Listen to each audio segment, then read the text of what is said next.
Hi class. Today I'm going to spend a few minutes discussing the questions that refer to William Cullen Bryant's poem Thanatopsis. First of all, the title itself is a Greek word that means a meditation on death. Now, who meditates on death?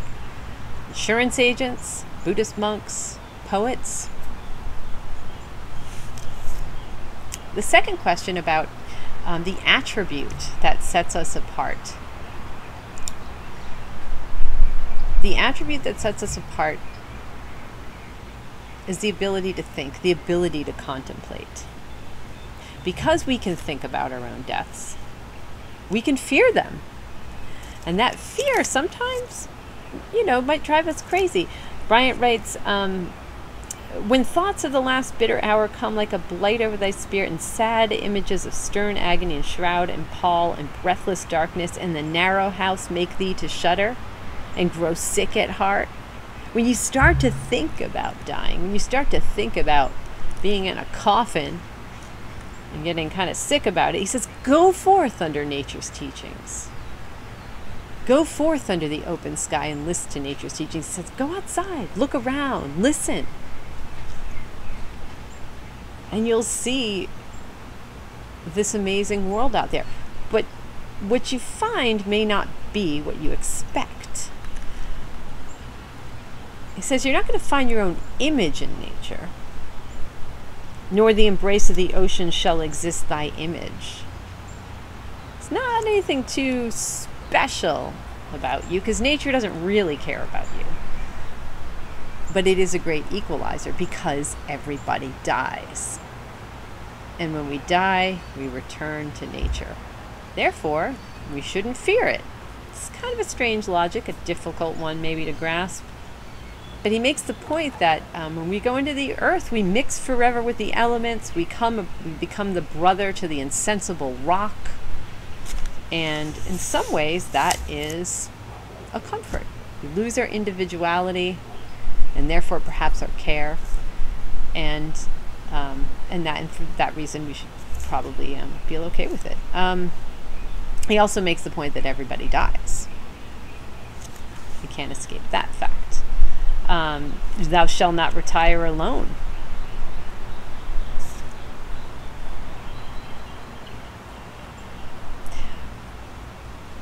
I asked about the mighty sepulchre. That's a great way of describing the world. A sepulchre is a tomb. He calls the earth a mighty sepulchre, a great tomb.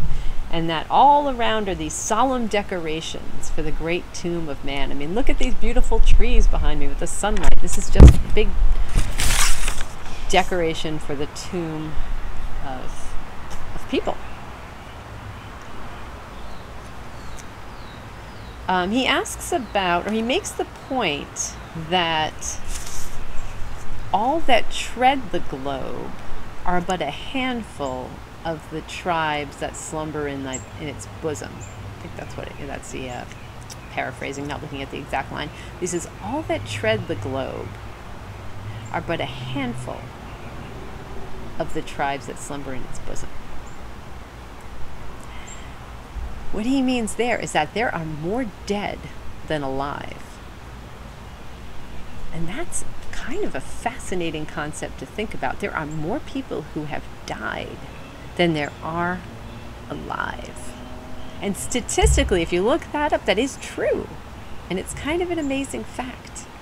I don't know if it will always be true, but it might. And if you look around, I'm in my backyard, for example. There are 3 cats buried back here, and who knows what else.